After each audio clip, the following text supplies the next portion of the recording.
Anyway, pick some bands here. Victor, Lissandra for Team WE. And, well, from their side, looks like the plan's not really changed.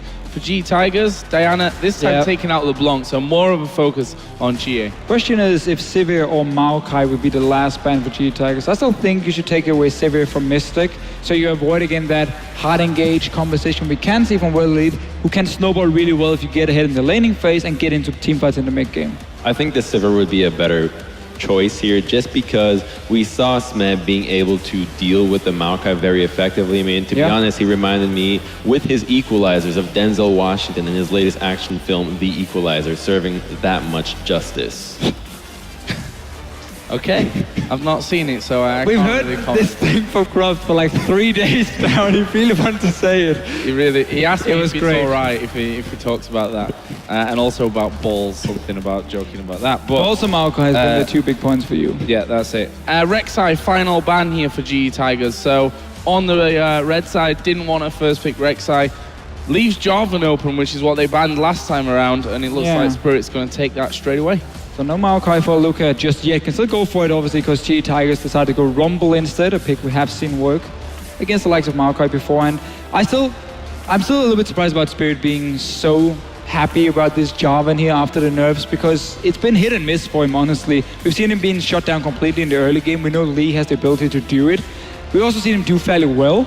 And I know it's his main pick back from the LPL, and where they haven't played on 5.4 yet in terms of like the LPL. I'm really expecting to see a Sivir pick rounding out this World Elite composition, just because they're more than likely going to get the Janna, going to get the Jarvan. They've ran this composition the entire tournament, and a speed comp versus the Rumble is really useful because you can get out of the Equalizer relatively safely, unlike the Kalista that we saw last pick, who just kind of fries in it. It's exactly the same setup we see for them. They take the Janna for some sort of disengage at least, and then you just have full-on dive in. No Diana this time. I wonder if Ahri might come in the mid lane, or potentially this Annie pickup. We know he plays it. He's the second most played champion in solo queue, and also he used to play when he was on World Elite Academy. The few games he got in there, in the LPL, well, he didn't play it. It was banned away, honestly, in almost all the games. But he plays Annie mid lane. He does play it. This is the time to pull it out. The question is, do you take a risk now and go with that? Just try it. I mean, probably worth the risk at this stage. Yeah. Either way, Lee Sin for Lee, and we also see Gorilla will take Nami this time. I think the risk you have here running the Annie mid lane is that with the Lee Sin Rumble versus the Sion, it's not that easy to focus that lane just because of how tanky the Sion can be. And, you know, yes, snowballing the Rumble is good for your team. You know, shutting down Sion doesn't really do all that much for you. And the Ahri is going to be the pick, and then, again, another high-skill match. Oh, wow, okay. Another very high-skill mid-lane matchup. Yeah, I really don't agree with Mystic going Ezreal here. I don't really see how that's going to do enough for World Elite in terms of the laning phase and the potential snowball. They need to win this game. Sivir would have been so much better for the entire composition, but GE Tigers changing it up a little bit. Still a lot of Kite coming in, but suddenly you have the Yasuo, who's obviously going to be together with Lee, Sin, and Lee together as well, the 2 guys, to set up some nice kicks, and of course the Nami. I think that Yasuo's win wall should block Sion's ultimate as well. Like, he should just run into it and kind of fall over or something like that. But either way, interesting choices coming out of WE and GE Tigers this time. Yeah, and both mid laners going all in, but will it be enough to keep World Elite in the tournament? We'll find out right after this.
And welcome back, guys, to the Intel Extreme Masters, our final semi-final of the day, WE versus the GE Tigers. And GE with a possibility to move on to the grand finals off of this Yasuo pick for Kuro. It was a pretty interesting pick, man, wasn't it? I have a question quickly before you jump in here. Okay. Do you think Kuro is a little bit frustrated he gave up a solo kill to Xia, and this Yasuo could be a reply?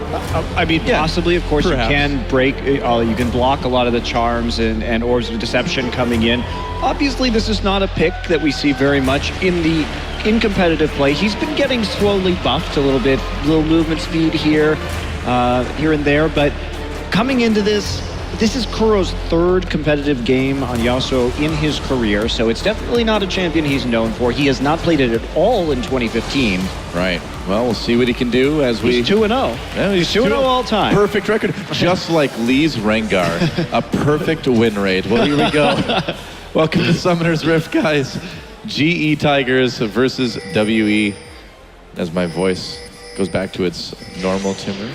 We'll see. Timbre. Thank you. I'm so glad you're here to help me with my pronunciation. Well, you've been struggling a little bit today. I got to help you out where I can. I can't deny this. GE Tigers looking to maybe get a ward in here. Gorilla just chasing Mystic away. There's some bloodthirsty support right there. Gets the deep ward in. Deep-ish. It looks like it's going to be standard lanes for the time being. Praying Gorilla, Lee rocking the SKT skin on Lee. It's the motivation for him to get a skin later on. Do you really want to channel your inner Bengi, though, if you're Lee? I'm not so... Maybe not anymore. So sure. But the skin is in memory or memoir, depending on Memoriam? which well, he's actually still alive, guys, just not at this tournament. He's still doing okay. Although maybe love these the days Nami the spam. new skin perhaps a little more appropriate. Perhaps, yeah. I'm looking forward to seeing whether or not Lee's going to put some pressure in that top lane Yeah. and try to help out Smeb again, or if he wants to maybe help out Kuro as well, especially once they get to level 6. Just the amount of kill threat that you do have with that Yasuo plus Lee is going to be terrifying. Yep. And just, looking at the draft right here, I thought that they may go for a double AD again with this composition, as we saw that last pick. And Nami effectively just providing a disengaged support, just like we would see in their last composition. But that last pick coming in, I think the Nami, once the Janna was taken away and the Ezreal was removed, I think they were just like, well, we got Nami, screw it. Let's just go for the Yasuo and see what we can do. Because at this point in the tournament, G's probably very confident, right? Yeah. And they want to make sure, this is probably a little bit of a mind game for TSM to say, hey, we have this pocket pick available. Because if Kuro has a strong performance here on this, it's just one more wrench in the works of TSM's plan to play against this. So it's very valuable in this situation, I feel. That's really how Kuro's been, though, all season, right? I mean, just when you think he's run out of mid laners to play, he brings out the Victor. Today it's the Yasuo. And like you said, if he does well, it's a scary thought for TSM to have to deal with potentially another champion in the mid lane. And for all we know, too, because GE has played so standard in terms of their composition throughout this tournament, or standard by GE, we really don't know if they have anything special prepared. They certainly haven't been challenged enough to show it. True, very true. Yeah, and during the winners' interviews that they had on day one of the tournament, GE was actually mentioning how they haven't had as much time to watch all of their opponents' VODs, but obviously all the information from the coaches and the analysts that's coming through is still more than enough, because they've had textbook replies for every single opponent that they have played. Right, and that's the problem is when you look at the champion pools, they're just pretty big. The exception maybe with Lee on this team, but there are so many other bans that he doesn't ever really have to worry about running out of junglers, and Jin Air tried to ban him out, and then even when he was playing pretty badly on Rengar, they still found a lot of ways to win because they gave so many power picks over to the rest of the Tigers. Yeah. And so, a lot of teams have been struggling week in and week out. And remember, in Korea, too, these are best of 3 matches. Teams have had a chance to adapt to what the GE Tigers are throwing at them, and there has still been, the only real answer is Faker's LeBlanc. Looks like there might be some action here in the mid lane. Xia taking a bit of damage from Kuro's Yasuo. Lee waiting in that river. And here he comes. Oh, not quite getting the angle, but there's Spirit right there. Lee on the defensive now. There's the knockup, but it doesn't connect. Lee having to burn that flash to get back into it. A little bit of a missed timing there, I suppose. I want to touch on, look at that. She jumped on by Kuro and he eats the charm. Yep. Oh, here's Spirit though. Kuro, did you not know that Spirit was just there? Looks like he's ready anyway. Doesn't even need to use that flash. Meanwhile, Smeb a bit low in that top lane. Luka, of course, did use that trick to get the fast level 2 against the Raptors with the 1 death early on. Yeah, and such a lane bully. Sion is so frustrating to deal with because he's constantly kicking his minions into your face. And we've not seen Lee try to move towards the top lane. He did wait for Smeb to get ganked first before giving him some assistance previously. But to go back to your previous point, Monty, Fakers, LeBlanc was the only thing that beat them, as you highlighted. Decisively, touche.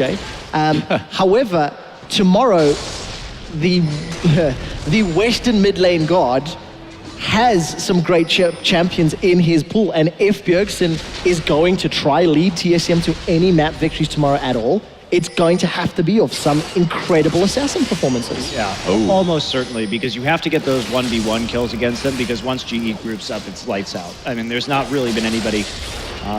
Jenner has that 1 win, but it's been a while since that victory. And GE has just improved from that point forward. Spirit getting a ward in. He will pop, actually, Lee's Raptor buff right there by putting his trinket into the Tri-Brush. Making a play right here. This is potentially a vulnerable Rumble. Oh boy, He's not 6. Smeb very, very low. He flashes right away, dodges some skill shots. Luka taking some turret hits. Lee coming up to provide a bit of support, but he's not even needed. Smeb doing a very good job dodging things there. I mean, WE, they had the level 6 advantage. They might as well go for that one. They didn't tank the turret exactly in the best way possible. And considering he knew Lee was in the top side, I think they couldn't commit to that as much as they might have liked. And now Smeb with the equalizer going to make it a lot more difficult. Yeah, and again, for World Elite, even though they're even in lanes at the moment, despite the bottom lane actually Mystique being bullied around by Prey and Gorilla, if they don't get a lead, if they don't get ahead of GE Tigers, once GE start grouping up, they're just going to put so much pressure with Rumble, with Yasuo and Nami. That team fight is terrifying. It's really interesting, actually. He's starting Cutlass on Yasuo in the mid lane. So, of course, typically we see Yasuo go for the static shift first just to take advantage of his passive and give him some more wave clear. This says to me that he's going for very aggressive trades in this situation, that he wants to repeatedly trade and be able to continue to just heal back up to full health and keep that minion wave pushed. Of course, the setup in this game, pretty darn good for Yasuo overall. And if we see the same kind of decisive team fighting, the setup off the tidal wave is going to be pretty impressive. Yeah, and Kuro, of course, maxing his E on that Yasuo sweeping blade. So if he's going to get into melee range, makes his life a lot easier to land the knock-up from Steel Tempest once he gets those stacks up from his Q. So Kuro could just be looking to set himself up. An easier line, it's going to be very difficult to hit an Ahri with the range tornado because of the fact she's going to have that Spirit Rush. So smart play, and this is some support for Smeb. Almost like a repeat to the previous game. Smeb gets ganked. This time he doesn't give up first blood. Yeah, and then like Luka might be in trouble. There's his zoning. Yeah, zoning equalizer comes down to Luka. Is going to have to try to flash away. Well, no flash available. There's a nice Aqua Prism from Gorilla, and first blood goes to Lee. And everyone runs from Ghost to Luka, or double Ghost to Luka, I suppose. They get out clean. Lee's been taking a lot more kills this tournament than he normally does. I'm pretty sure that one was pretty safe to hand over there, considering it was at max like 2v3 up in the top side, and they weren't that committed to the dive yet, but they do get that kill. Gorilla. All the same, and should give it to Gorilla, of course, naturally. You're absolutely right, Monte Cristo. I'm glad we're on the same page with that one. The one thing that Jarvan has shown at the World Championships is the ability to get early dragons. So World Elite did managed to grab that solo, but now Shia's in trouble. Was in trouble. Maybe still, no, not really. Oh, goes in. A little bit of damage. Aluka just using that ult to get back to lane fast. Smeb, an agile robot suit. He's on the run now as well. A little bit of damage. Actually, Aluka turning around. The minions starting to poke away at him a bit. Is there any champion that's funnier than Sion? No, there's not. I don't think so. You just can't help but laugh when he ults. It's fantastic. You know he's usually going to miss, too. That's the best part. It just seldom ends well, you know. I sincerely hope that live audiences start rattling their feet more when Sion's running. It's something that has been picked up in the LCS studio because we're seeing a fair amount of Sion. Oh, that's awesome. And you just end up feeling the rumble. And the reason it's so brilliant is it always ends in a because it never hits. Yeah. It never finds a target. I think you can add that like, whoa, while you rumble with your feet. But Well, don't say Rumble. That's confusing because that's a different champion. stamp your feet. That's right. Buzz Killer Doa. No. But yes, standard lanes, standard CS, kill advantage to GE, despite being down a dragon, but it doesn't matter because at some point GE will stop grouping and then you don't want to fight Rumble in the Dragon Pit. Fair enough. Oh, Brain Gorilla doing a lot of damage to the spot turret. Mystic starting the tier, so he is getting pushed in a little bit, going into Trinity Force immediately afterwards, so looking for a little bit of a faster power spike. But Prey's really going to have an edge from not having bought that tier for a short little while. And I really don't like that. If you look at World Elite's team comp, there's not a lot of damage. Nothing's going to come from Sion, not a huge amount from Spirit. When you've only got 2 damage sources, I'm not a big fan of the AD carry Manamune build, but In the late game, it can work. In the late game, it can work. But like, especially, you have to get there, right? Yes, I totally agree that Yes. it's very unlikely in the situation that you actually get there. And the other thing is that wind wall can block so much of Ari's damage. Oh, You yeah. know, one good wind wall in an engagement, and that like halves the damage output of the team. even more if you count True Shot Barrage in there, Mystic Shots, etc. Yeah, There's yeah, yeah. so many options. Here we go. Lee coming in from behind, trying to get a play into Shia. He's going to kick him back. There's a last breath pop by Kuro. Kuro trying to get the damage. Ignite used. Is it enough? Doesn't look like it will quite be. And Shia just barely gets out. Sub 50 health. That was actually really nicely played by Shia to get out of that one, because he did get a lot of distance with the Spirit Rush and then flash right back over towards his turret. So he did lead GE on a merry little chase. Shia has been very impressive individually this tournament, I have to say, which is what we would expect from a #1 player in solo queue. Yeah, great pickup. In contrast to Ninja, who only really looked good this sort of last week, who Shia is replacing. Very, very confident, and there is so much pressure coming up against GE Tigers.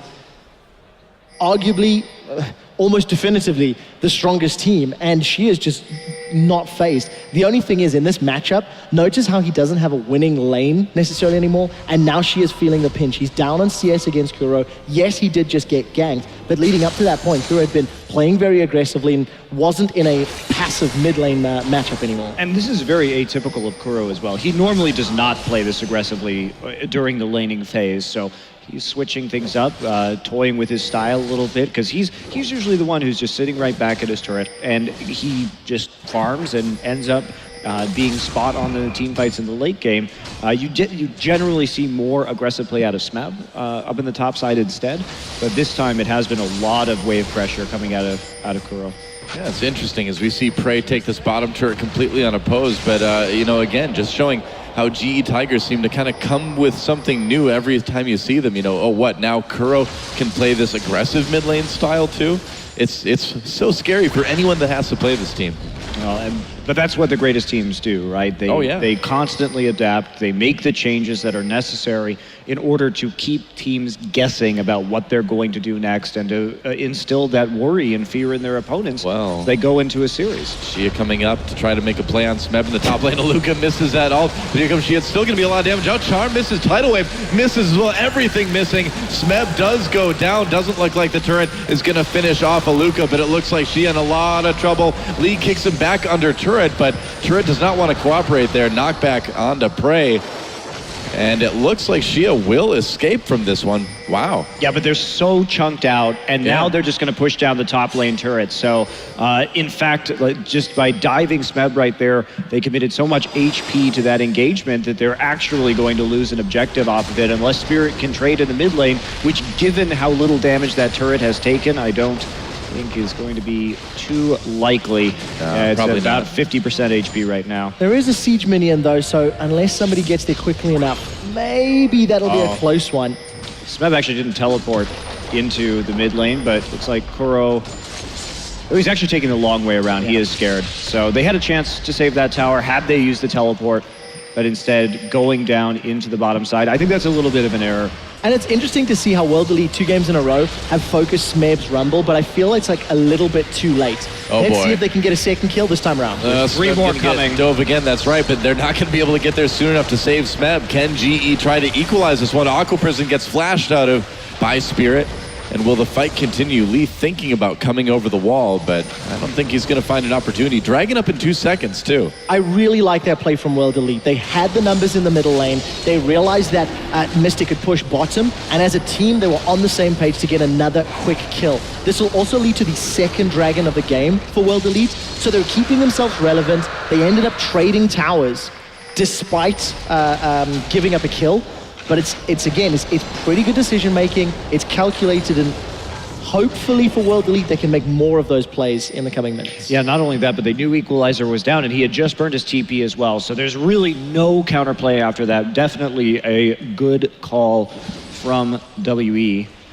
Luca going for the shroud and the cowl actually before picking up anything else. So and Smeb looks like he's going for Leandri's again. It appears to be another Leandri's rush. So something that there's a lot of arguments for and against the efficiency of the item and whether or not you're going to keep somebody in place long enough, etc., etc. But again, it can work against the Luca, who is stacking HP, who is stacking some MR. Yeah, I think in the long run, definitely a great item to have on Rumble. Just not sure if you want to get it immediately or not. Kuro now finishes his static shift pretty late right there on this Yasuo. Well, he did get that Cutlass first, so you'd imagine that would be a little bit later than normal. GE trying to take this mid lane turret Spirit, though coming down, Mystic firing that true shot barrage up to clear it's top something lane. in the top lane. I wonder if it hits Smeb. There we go. Nice. Nice shot. Wow, got him all the way across the map. That was amazing. It was intended. Yep.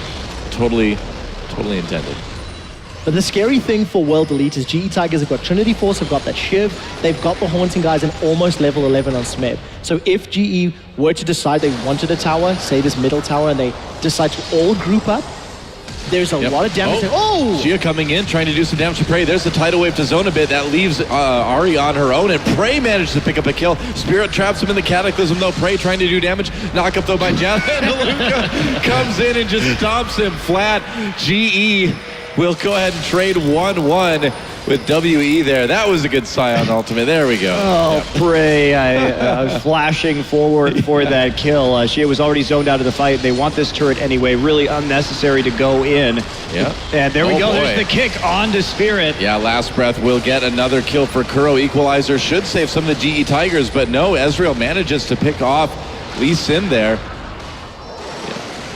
Support's backing away, and Luca still being kind of the big tank they need him to be right now. World Elite managed to hold on to the tower for the time being, and they managed to pick up a kill. Kuros doesn't have the damage to just insta-gib all of World Elite. He still needs to build up that Blade of the Ruined King, still needs to build up some more flat AD. So World Elite, despite being jumped on and giving up that initial presence in the mid lane, again, they've responded relatively well, and they've kept it even. The problem is, again, you need to be ahead. Yeah, if you're playing against GE. Yeah. Also, some really greedy play right there from GE.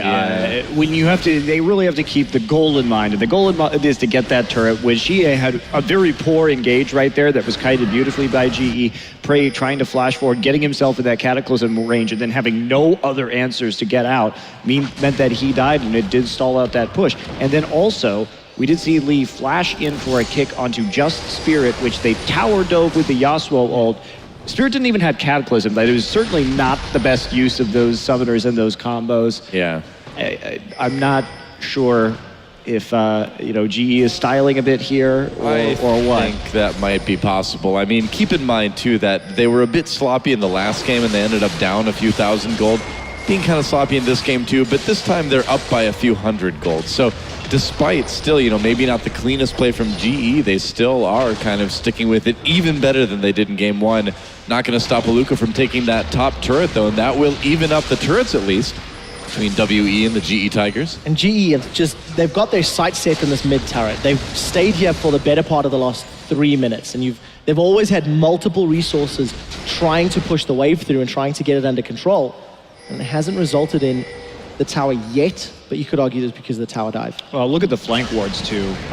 Without that tower, they do have to have much more commanding vision around the mid lane as they attempt to siege, but it's all there on both sides, covering any entrance that WE could take through this. WE with good wards on the top side too, so that Aluka can keep pushing up and playing aggressively. Smeb now with that Leandri's. Yeah, that previous bottom lane play where World Elite transitioned from the mid outer to the bottom lane where they tower dove Smeb was also in part thanks to the vision that have been placed around there. So if World Elite can decide to, or opt to play around either the mid lane or the red side jungle of GE Tigers, they can just transition quite seamlessly and relatively safely thanks to all that vision they've afforded themselves. Yeah, and the question that comes in here too is once the Blade of the Ruined King is done on Yasuo, who's going to stop the split push? And WE doesn't really have an answer because there's the percent HP damage onto Rumble and onto Yasuo at this point that is going to make it very difficult for this Scion to stay alive in the mid game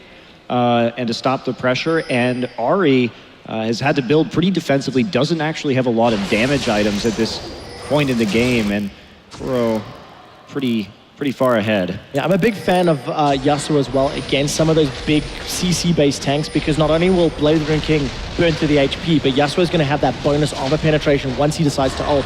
So if Aluka is the unlucky... Oh! Whoa, did he get it? He got it. Nice. Mystic stealing that blue buff with the true shot barrage. Not bad. And you'll notice what happened right there was GE placed a pink ward, then cleared out a blue ward. So Mystic was actually judging that true shot barrage before they even started it. Yeah. Good timing. Very impressive by Mystic. Dragging up in a couple seconds now. Looks like Shia might be able to take this bottom turret. Kuro wants to say no. He's going to go in on this. Wow, Shia in a little bit of trouble. That's a lot of damage coming in from Yasuo, and Kuro smart. He doesn't need to continue this. He just needs to poke Ahri out and get ready for that dragon, and that's exactly what he's doing. He didn't even have to use his ult. Yep. Yes. So Smart play from Kuro as well, because you saw World Elite leave the mid lane towards River, so it would have been a relatively risky engage. and by popping her ult at the same time, you really set yourself up in a good position, especially around this dragon. She a bit low and ultless as this goes in. Smeb walking down right now. There's the TP from Scion. Yeah, Prey's got to back off. He's a little bit forward here. Blue team does take the dragon, though. WE managed to steal it, and now Prey in a little bit of trouble. Knockup's coming in. Aluka making a big difference. Equalizer does go down. Mystic with the first kill. Aluka still charging down the river. That's a double kill now for Mystic. GE on the run. Spirit coming in to try to make something happen again. Smeb turning with that flame spitter, but again, a triple kill now for Mystic. Kuro in a little bit of trouble. He's slowed up, trying to get back to that turret. There's another kill, and it looks like WE, they might actually be able to get an ace. Mystic coming in again. Wind wall goes up. Yasuo comes back in. Kuro gets a shutdown onto Mystic. So in the end, an ace for WE, but Kuro at least gets something out of it. WE gets the turret as well. A big win and the dragon. Wow, well played by WE. And right there, GE was really not committed to either taking the dragon or actually turning right there. Aluka did get the flank in. And in spite of the fact that there was a tidal wave for the disengage, Smeb places a three-man equalizer and walks forward, gets knocked back by the monsoon. So there is no engage onto the back line. Aluka doing a good job of tanking up front. And you know, GE just not very decisive in that team fight. They could have used the equalizer a lot earlier right there and tried to make something happen. And Kuro, I don't believe, ever used his ultimate during that engagement too, so didn't take advantage of the Nami wave whatsoever. I mean, this isn't a champion that he's known for. Now Mystic is going to die, and he actually forces a flash out of Yitza here at the end as well. You can see the tornado coming in, may have been able to finish him off. Yeah, I think the tornado into that last breath definitely would have, but that is a massive win for World Elite. Another tower, another dragon, so that's their third of the game, as well as the near ace, was ace actually. All of the gold was spent completing that hourglass for Shia, so that's going to give him more survivability against the Yasuo all-in. And with the fact that Mystic is now 4-1-3, that little hump that his build had suffered is now being overcome. So that late game is being accelerated for the carry that needs to have the damage on the side of World Elite, and they're not stopping yet. There's a wind wall, just keeping Kuro safe there. He did finish his Blade of the Ruined King, so that's an important buy now for Yasuo. Added a little bit more critical hit onto that afterwards as well with his next item buy. But once again, we see GE Tigers down by a few thousand gold. Down a little bit farther maybe than we saw them last game. For GE Tigers, this team comp needs to be even tighter when they group up. And to explain it in a little bit better wording, because of the fact that Kuro is so dependent on getting 2 or 3 or the important people knocked up for that last breath, if he's not in sync with Gorilla or Lee's kickbacks 100% in sync, you're going to have those team fights again where Kuro is spending most of his time kiting and running around, waiting for the opportunity to go in. Well, I think that one was just confusion as to whether they were fighting at all, because if if Smeb was going to go in after the equalizer like that, you needed Kuro to go in with the last breath first when the Nami tidal wave hit the most of the team. So GE just not executing that particularly well, and Aluka just doing a good job of tanking right up there in the front line and allowing Mystic to clean up from the back. Yep. Now, GE Tigers, when they came into this tournament, they said that they were going to win it without dropping a single game. And I feel like right now we're seeing them kind of coming the closest to not doing that we've seen yet. Well, GE still is this Scion, which we have seen so difficult to kill this tournament. This is a team with 2 Blades and a Leandries. So this is going to be exceptionally powerful at dealing with some of these big frontline tanks, and also if they have any opportunity to take Baron whatsoever, it is going to die extraordinarily quickly. So they don't need a big timing window, and WE has to keep their eyes on that objective. I also like the fact that for GE, they do have multiple damage threats. The fact that you do have top, mid, and AD carry. Scion, as you've already rightly pointed out, Monty, is just going to be for the front line, and if he doesn't stun and he doesn't get those knockouts for Shia and Mystic, it's not going to work out well enough. Shia needs to hit those charms to remove one of the threats from the Tigers. Right. GE successfully defending that bottom tier 2 turret for the moment anyway. I wonder if they're going to dive this, considering Smeb isn't there. They do see him in the mid lane. They've got a good position on it right now. Some poke coming over the wall. 20 seconds for TP from Smeb. And only a minute till that next dragon, too. Spirit taking some damage. Aluka coming in. There's a tidal wave going through. Last breath doing some damage. Lee getting a bit low, though. First kill comes in for Scion onto Kuro, and now Mystic starting to make something happen. Oh, they caught prey in that little area by the lane as well, too. And GE just getting destroyed in another team fight. Another kind of lack of coordination. It looked like Kuro going in very early and just getting blown up, and then things getting worse from there. Prey's positioning, too, was terrible during that team fight, getting caught along the wall and easily killed, and now WE, the massive gold lead and taking out an inhibitor. So they've established a very firm foothold in this game, and they found the right engagements. Monte Cristo, this might be the first competitive loss on Corky for Prey. Shocking. Possible, yeah. We're seeing Definitely a little bit of the old Prey, though, you know, I mean, that's the Prey from about a year ago or so, the one that had kind of trouble with positioning in team fights. The Prey from this year has been great, but this game, not so much. It'd be a big come-from-behind victory at this point for GE. We'll see if WE can close it out. They've had the better positioning in the team fights so far. I think they've punished GE's maybe lack of experience on this mid lane Yasuo. Every time GE have grouped up, it's not been 100%, ooh, that's a big hit. Yeah. Hasn't been 100% on point, and World Elite, they just consistently find good fights. The Scion is working this game. I'm not traditionally a massive fan, but it seems to go in. Ooh, Lee going in just by himself and dying. Where is the coordination here? And look at that, Aluka coming in, threading the needle, getting a lot done. And GE Tigers in trouble yet again. A double kill coming in for Xia. Pops that Zhonya's hourglass, and Smeb not able to get back for the kill. I think he got charmed there as well and Prey down. That is a perfect ace for WE. That's going to be the game. I think they're going to go try to end it. I think you're right. Wow, I can't believe it. GE Tigers, I mean, we've seen them be a bit sloppy before in the past, but this kind of, it's a new level, and you can't do that against a team like WE. They played it out very well. I'm actually super surprised they're not trying to end right now, considering there's still a 20-second timer onto Corky. They want a dragon instead. It will be number 4 for them, but I feel like WE had a really good opportunity right there. A lot of respect for GE Tigers running the risk of getting caught out. Kuro didn't use his last breath either, so if they had barreled together at a Nexus turret, maybe, well, they could have got caught out. He went in and tried to get the kick so that Kuro could ult right there. That was the entire purpose of that move, and you really see this Yasuo is not something that GE is used to playing around. And let's take a look at this. I mean, Lee was hiding in the pit that entire time. There is the kick. On both. Kuro just didn't pull the trigger. Shia and Mystic were mid-air. Was he close? Yeah. Well, definitely. The range is very, very large. And so they get him in the choke in the end, but they just can't get the coordination in these team fights. She's going to dash forward right here, get out of the equalizer, and then go ahead and Zhonya's baits the flash out of Smeb, and Prey not timing his rocket correctly. Itza will come in with the W. And there's the double kill from Mystic, who's been doing just a great job of positioning and staying behind his tanks this game. Wow, well, there you have it. WE with a possible chance to end. They opt to just grab that dragon again. Now 10,000 gold ahead. This is absolutely the biggest deficit we've seen GE have in 2015. Well, and it's great play from World Elite. They are playing aggressively. It's what they didn't do, in my opinion, as effectively in the previous game. And the Scion is enabling that in some ways, thanks to that ultimate being able to charge in. But what I also like from World Elite, they've had great vision.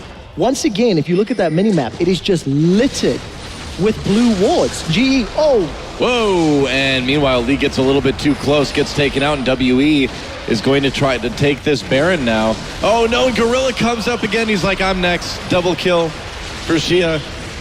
Maybe Xia was sandbagging playing Diana because he knew that he could play Ahri and LeBlanc in the Very, very effective for them. Yeah, it's been a great pickup. I think we might see that banned in the next game. I would imagine we're going to go to game 3 here. Baron's still being worked on by WE. Looks like they'll be able to get it. And Mystic just pushing into that mid lane now. And with the Baron buff, with the inhibitor down, with GE's seeming inability to use this comp in a team fight, I think we can assume WE is going to take this one.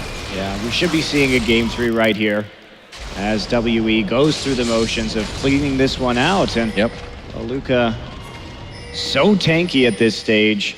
And it kind of all went wrong in that fight in the bottom lane where they weren't on the same page. Where Mystic did pick up a triple. Yeah, and it just continued to roll through there. Got the items completed. Interestingly, if World Elite finish before, I think, 37 minutes 20 is what I took stock of the previous game. It'll give World Elite the choice of sides. That's huge. In that deciding match. And here comes Luca one more time. Whoop, right through the middle. And GE gets a chance to turn this one around. There's an Aqua Prison, but Spirit comes in with a knock-up on the Smep. Tidal Wave cannot save him. Zonius goes down. That's a big cataclysm. GE blown up very quickly. Double kill already for Xia. And WE with an easy cleanup in this team fight. Prey able to do nothing as he's taken down. Another kill for Mystic. That's a double for him, I believe, this fight. Nope, just a single. He took out the inhibitor as well. There go the Nexus turrets. And the GE Tigers, if they win this one, they're not going to do it perfectly because WE is forcing a game 3. GG. Yeah, great play from WE. And this team really coming together. Smile on Spirit's face right there. So we'll see if GE tries to play another champion that they have zero competitive experience on. They certainly made it a lot harder for themselves to get to the finals, and a questionable decision in the end. GE Tigers came into the tournament saying that they wanted to win flawlessly. They played a champion that they have limited experience on, none this year, and they got punished for it. They were not on the same page, despite the big smiles and grins all around. They don't look too phased. They don't look too phased, but you have to call out the elephant in the room. They were not on the same page. For a team that is so good at reacting and is so in tune with one another, well, they were listening to different frequencies. Let's find out a little bit more about that as we toss it over to the expert desk.